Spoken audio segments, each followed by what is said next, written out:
Cari amici, buongiorno! Oggi parliamo della vista nei suoi aspetti sottili. Nel video precedente abbiamo dato uno sguardo alla meccanica dell'occhio e alle ripercussioni sulla nostra vista.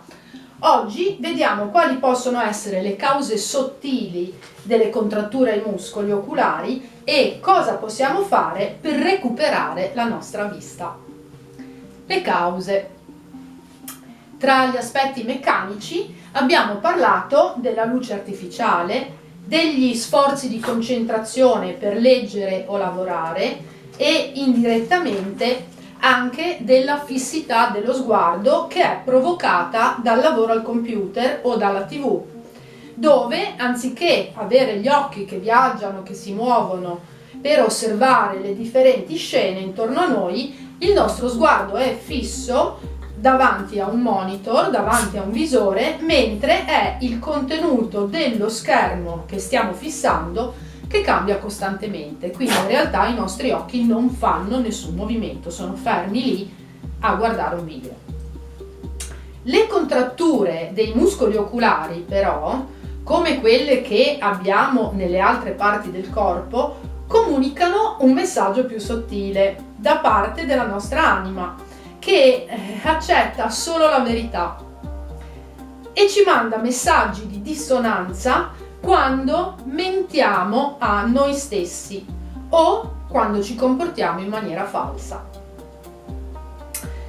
Il nostro modo di vedere è fortemente influenzato dall'ambiente che ci circonda e nel quale siamo cresciuti, e lavorare sulla nostra vista implica il cambiare atteggiamento e mettere in discussione molti aspetti del nostro vivere quotidiano e del nostro rapportarci alla realtà.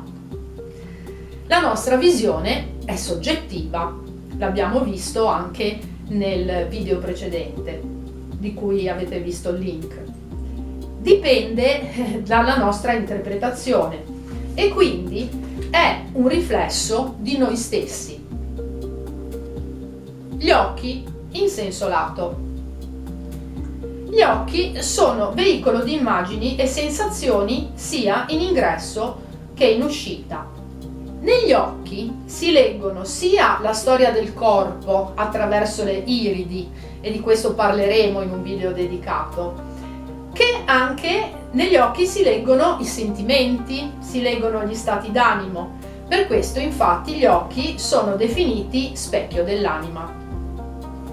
Ci sono molte espressioni nella lingua parlata che sono legate agli occhi. Per esempio, malocchio, cioè quando qualcuno ci guarda o ci lancia negatività con gli occhi. Buon occhio, quando abbiamo stima o benevolenza per qualcuno o qualcosa. Oppure occhio, cioè attenzione, un colpo d'occhio, una visione d'insieme, dare dell'occhio, farsi notare. L'amore rende ciechi perché chi è innamorato non riesce più a vedere chiaramente la realtà. Comunque trovate in descrizione un link con una lista più esaustiva di tutte queste espressioni che sono molto singolari e caratteristiche, e vi invito ad andarle a vedere. Siccome abbiamo detto che ciò che vediamo è il riflesso di noi stessi, attraverso la limitazione della vista esprimiamo la limitazione a vedere noi stessi nelle varie declinazioni. Infatti, tra i problemi della vista troviamo, per esempio, la miopia, che è più frequente nei giovani, perché si tende a vedere solo ciò che ci circonda da vicino quando si è giovani e si manca di una visione più ampia. La presbiopia, al contrario, sopraggiunge generalmente in età matura e ci impedisce di vedere da vicino, come se dovessimo prendere distanza da ciò che ci circonda. L'astigmatismo, che è una visione sfocata e distorta oppure offuscata sia da vicino che da lontano. nota particolare: lo sdoppiamento, quando si vede doppio, che è tipico dell'astigmatismo, ma esiste anche in molti altri casi, alle volte, insomma, si possono presentare dei momenti di visione doppia, visione sdoppiata, indica l'essere disturbati dalle bugie. Abbiamo poi lo strabismo, cioè la tendenza a vedere solo una delle due parti. Come sapete, viviamo in un mondo polare, in un mondo che è sempre fatto di opposti: il giorno e la notte, il bianco e il nero, la luce e il buio, il più e il meno, ok? E con lo strabismo manchiamo di tridimensionalità, vediamo piatto, abbiamo la tendenza a vedere solo una parte, ad ascoltare solo una campana. La cataratta, per esempio, rappresenta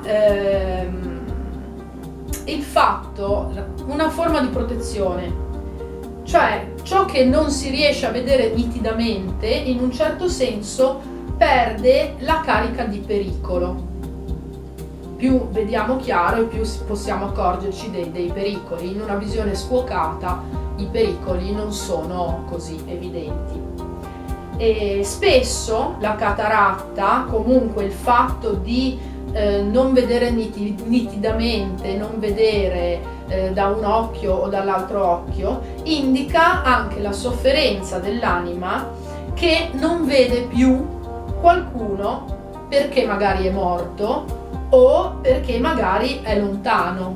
Tanto è vero che c'è il modo di dire: lontano dagli occhi, lontano dal cuore.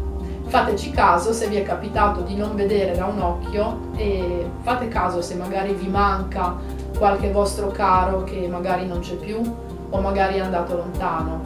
Un marito, una moglie, un papà, una mamma, un figlio, un amante, un amico. Pensateci un po'. La congiuntivite invece è un'altra cosa, è un'infiammazione dell'occhio e in genere si associa ad un conflitto, così come l'orzaiolo è tutto ciò che porta a cercare sollievo chiudendo un occhio. Anche qui abbiamo un'espressione idiomatica, perché chiudere un occhio significa ignorare e spesso indica che c'è un tradimento in corso, che stiamo subendo, che stiamo agendo o che magari vorremmo agire ma non lo stiamo facendo, però ci stiamo pensando. E quindi, cosa possiamo fare per la nostra vista? Sicuramente possiamo scegliere un periodo di disintossicazione, perché anche la vista ovviamente fa parte del sistema globale corporeo. E non è raro che dopo un digiuno e il lavaggio del sangue, e vedi il video dedicato, il visus migliori. Possiamo anche abbinare alla detox i cataplasmi di argilla proprio sugli occhi, che l'argilla con le sue proprietà disinfiammanti e magnetiche ci aiuterà a normalizzare la situazione, e anche qui c'è il video dedicato. Possiamo esercitare gli occhi al movimento con gli occhiali stenopeici, di cui vi lascio il link in descrizione, e con gli esercizi proposti dal dottor Bates. Sugli esercizi di Bates faremo un video apposito. Un aiutino dall'esterno. È chiaro che se ci troviamo nella condizione della vista imperfetta, ci troviamo inconsapevolmente, e se fossimo capaci di modificare il nostro modo di relazionarci alla realtà lo faremmo senza indugio. E quindi come possiamo fare? Siccome non riusciamo, se no l'avremmo già fatto, possiamo ricorrere ad un aiutino vibrazionale, un aiutino da parte dei fiori di Bach, che ci può accompagnare dove abbiamo ostacolo in questa transizione.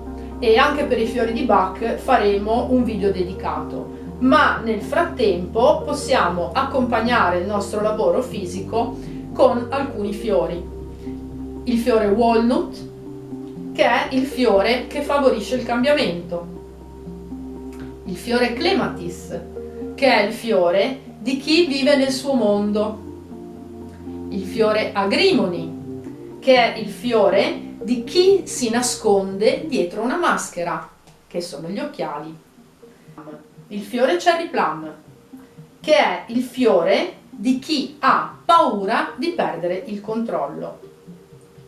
E oltre ai classici fiori di Bach ci viene in aiuto anche un fiore australiano, il fiore Boab, che ci aiuta a staccarci dalla visione imposta dagli altri. Quindi, se hai seguito fino qui, significa che ti interessano gli aspetti sottili della vista.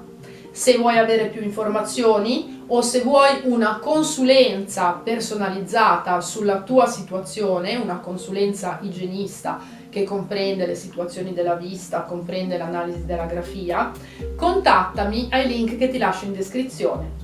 Se il video ti è piaciuto, metti un like, iscriviti al canale e così sarai informato anche per i nuovi video in uscita. Questa è la pillola igienista di oggi. Un abbraccio da Isa. Ciao, a presto!